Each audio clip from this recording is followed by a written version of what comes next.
واخيرا بتبدأ التحضيرات للعبة الاعدام اللي بنشوف فيها مهمة يوجي وميجومي انهم يجيبوا واحد من اقوى مستخدمين الجوجيتسو عن طريق ان هم يخشوا قتال يستحق الاوسكار بصراحة. وده لما بنشوف ان بنرجع جزء من الماضي، بنشوف اول ما باندا اتولد فسألوه ياجا ايه اللي انت عملته ده؟ انت الجثث اللي انت عملتها وفيها روح مستقلة دي ممكن تكون ملعونة بالنسبة لنا، دي بتستهلك طاقة جوجيتسو عادي يعني. ايوه بس بيشتغلوا ذاتيا، انت عارف ممكن تكون عملت ايه؟ انت كده بالنسبة لهم درجة خاصة، انت كده بالنسبة لهم محكوم عليك بالسجن لوقت غير محدد. انت لو كنت قادر تعمل الشيء ده عن عمد انت ممكن تعمل جيش. ولكن مدير المدرسة كل شوية يأكد عليه، يا ابني طب انت تعرف طريقة تكرر بيها نفس اللي انت عملته ده ممكن يساعدك؟ قال له لا، جبتها بالحظ. يعدي الوقت بنشوفه في مرة بيتكلم مع روح تانية برضه مفروض ان هو عملها. الله، يعني هو فعلا عارف الطريقة، وطلع ان هو عامل ارواح كتير بنفس الشكل ده. ولكن على الناحية التانية بنشوف في وقت قريب ان السياف اللي كان موجود في شيبويا قدر ان هو يحرر الباندا. قال له انت مجرد اتخذت علشان تستدرج ياجا، ولكن انا مدين لي بمعروف فبرده له دلوقتي، فيلا اطلع من هنا. وفعلا بنشوف في الجزء بتاع الماضي ده ان الشخصية اللي كان عملها هي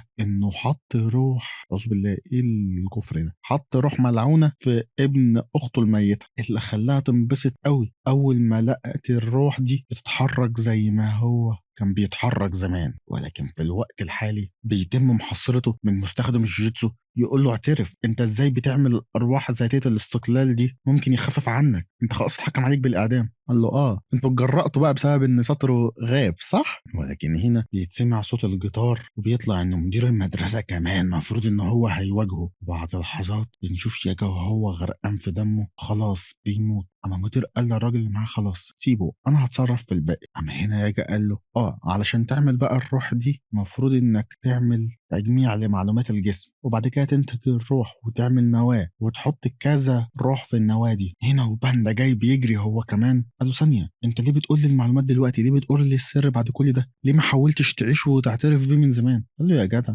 دي لعنه، وانت عارف ان اللي يعرفها ده لعنه بالنسبه له، فدي لعنه انا سايبها لك بعد ما اموت مني ليه. هنا قام الباندا جاي وهو جاري على طول. المدير حاول ان هو يقتله ولكن الباندا تجاهله. قال له ايه ده، انت ليه ما بتتخانقش معايا؟ انت ما بتكرهنيش؟ قال له لا ما يهمنيش الامور دي، انت مجرد بالنسبه لي السكينه اللي قتلته، سواء انت او غيرك كان حد هيعملها. فده كان عشان تبقى عارف الباندا كمان ممكن تعيط. ولكن بنشوف هنا مهمة يوجي وميجومي وهم رايحين في طريقهم وبيفتكروا كلام تنجن ان هكري المفروض ان هو دلوقتي بيكسب فلوس عن طريق ان هو فتح نادي قتال عامله كده في جراج كذا دور. قال له ايه ده نادي قتال؟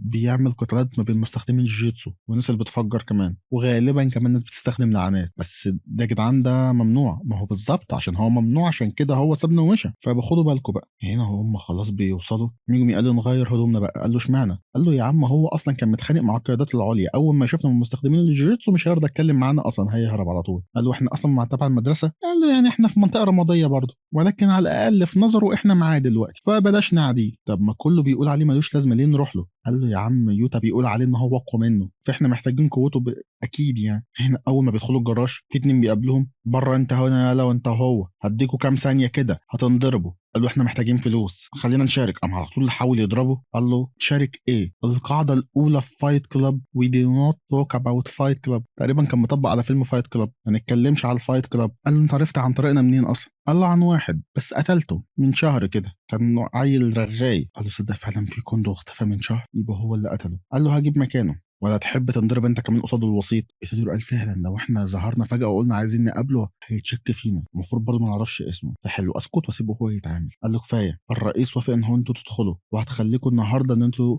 تقاتلوا مصنف، ولكن الجدع ده هو اللي هيقاتل. نجم قال كويس، يعني اصلا يجي احسن ان هو اللي يقاتل. قال لا انا اللي هقاتل. قال لا ده القانون، هو قال ان هو ده اللي هيقاتل ولو مش عاجبك ممكن تمشي عادي. قعدوا. قال له يا عم اللي انت عملته ده كان مخاطره كبيره قوي، كان ممكن يشكوا فينا. قال له لا لو المستخدمين اللي عنت برضه بيشاركوا ففي فلوس كويسه، وخصوصا معناه ان هو هنا وبيراقب كل حاجه، فانت تجسس من جوه وانا هتجسس في موقف السيارات، وخصوصا ان هو لو عرف ان احنا بنحاول نراقبه هيبعد عننا. قال له طب ما احنا ممكن نلجأ للقوه. قال له ده خيارنا الاخير، احنا بس جايين نطلب منه ان احنا نتعاون معاه، لو ما ينفعش خلاص مش عايزين نأثر على علاقتنا معاه. قال له عموما لو الموضوع بدأ إنه يبقى خطر انسحب، طبعًا ما تبيّنش أي حاجة. هنا وهو خلاص بيجهز للقتال، الراجل قال له في قاعدتين، أولًا ما تهربش، ثانيًا ما تستخدمش التقنيات الملعونة. قال له ليه؟ ما إحنا بنستخدم تقنيات ملعونة، ما إحنا بنقاتل بعض. قال له لأ، معظم اللي بيتفرجوا مش مستخدمين جوجيتسو، مش هيشوفوا اللعنات أصلًا ولا الحاجات اللي بتستخدموها، فلازم نحمسهم. قال له بالنسبة إنك مش هينفعش تهرب، قال له علشان المتفرجين برضه يقدروا يتفرجوا عليك، والّا أنت عايزهم يتضايقوا لما الراجل اللي بيقاتل يهرب؟ قال له يعني كل حاجة عشان المتفرجين. قال له بالضبط، ده تجارة يعني. طب والرئيس عامل إزاي؟ قال له إيه ده؟ عندك فضول أهو.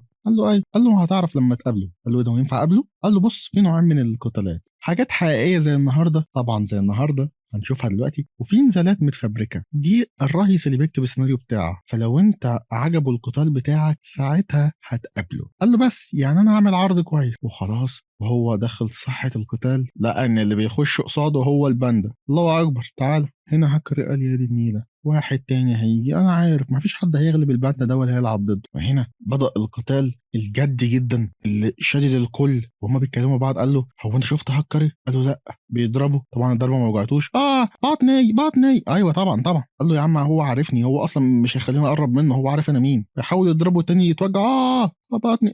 ممثل جامد أوي الباندا ده، يستاهل الأوسكار عن أسوأ أداء تمثيلي، بس الناس متحمسة فهي كله اقتنع فهو نجح. فقعدوا يقاتلوا هُم الاتنين مع بعض، قتال جامد جدًا طبعًا وكل الناس مصدقاه. ولكن في الآخر يوجي كسب. هاكر عجبه الموضوع، قال بس هاتوا لي الراجل ده كمان تعمد إن هو ينط عالي علشان كل اللي فوق كمان يتفرج، هو بيعرف إزاي يمتع الناس. أنا عايزه ييجي لي، اضرب الحديد وهو سخن كده. قال له طب بالنسبة للواد اللي معاه؟ قال له مش مهم، سيبك منه، أنا هابقى بابعت كيرارا، هو المفروض إن هو ياخد باله منه بعد كده. ولكن هنا باندا وهو واقف نيجي بيسأله: قال له أنت عارف مكانه؟ قال له أنا عارف مكانه، هو المفروض في غرفة المراقبة اللي على السطح. قال له بس ما أقدرش أقرب منه. قال له ما تقدرش تقرب منه ليه؟ قال له عشان لما بقرب من الباب ما بعرفش أقلص المسافة، حاجة كده زي تقنية ساترو، كل ما بتقرب بتحس إنك بتبعد، ده بسبب تقنية كيرارا غالبا.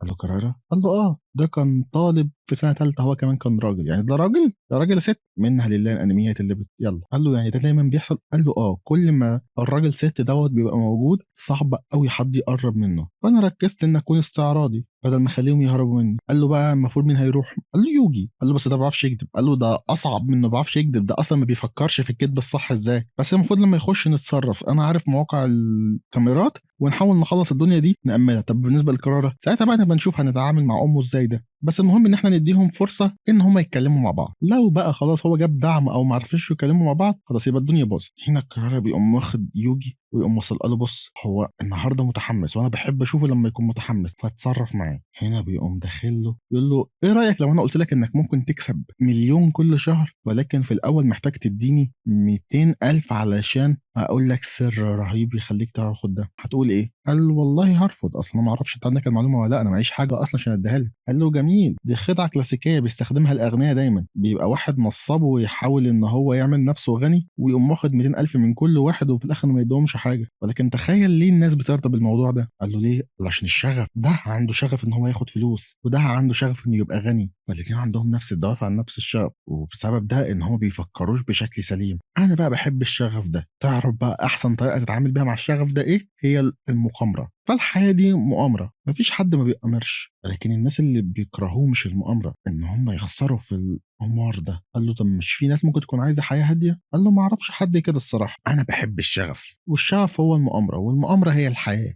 والحب هو السيطره. فانا عايز اسيطر على كل حاجه عن طريق نادي القتال بتاعي ده، ومع اعلان وجود لعنات والمقر ما عادش هيشتغل، فرصتي ان انا اوسع الشغل بتاعي. فانا بقى دلوقتي انا عايزهم يعترفوا علنيه في نادي القتال مع اللوائح بتاعتي. عموما انا محتاج قطعه قويه زيك كده. يوجي ايه رايك انك تشتغل بشغفي ده؟ يوجي لسه بيقول له انا محتاج بس، ولكن هنا موبايله فضل يرن يرن، فسكتوا الاتنين مره واحده. قال له تحب تشرب حاجه؟ قال له والله اي حاجه ما فيهاش كحول. قال له اشمعنى يعني؟ قال له ما بتستحملوش؟ قال له لا لا ما فيش، انا قاصر لسه ما ينفعش اشربه. قال له مع انك مش باين انك مهتم بالموضوع ده. تعرف جوجو ساتورو برضه ما بيستحملش الكحول. قال له مين جوجو ده كمان؟ قال له قال له بص اسمع، مفيش مستخدم جوجيتسو ما يعرفش مين جوجو ساتورو، فانت ليه كدبت وقلت ان انت مش عارفه؟ عبيط يا انت، من ثانويه جوجيتسو هم اللي باعتينك؟ قال له لا استنى تعالى لي بقى، قاعد يضرب فيه. تعالى انت بتكذب عليا، انا لما باخد اتصال زي ده بعرف ان في مصيبه. تعالى انت مين يالا؟ انت مين اللي بعتك؟ قال له يا عم اسمعني. قال له مستحيل، الشغف بتاعك قل ناحيتك دلوقتي. وعلى كده بتنتهي الحلقة، في انتظار الحلقة الجاية علشان نشوف ايه اللي هيحصل وازاي ممكن يقدر يوجي يقنعه بعد التخلف اللي هو قاله. وبس، ده كان الفيديو ده. اتمنى يكون الفيديو عجبكم. متنسوش تعملوا لايك وسبسكرايب للقناه،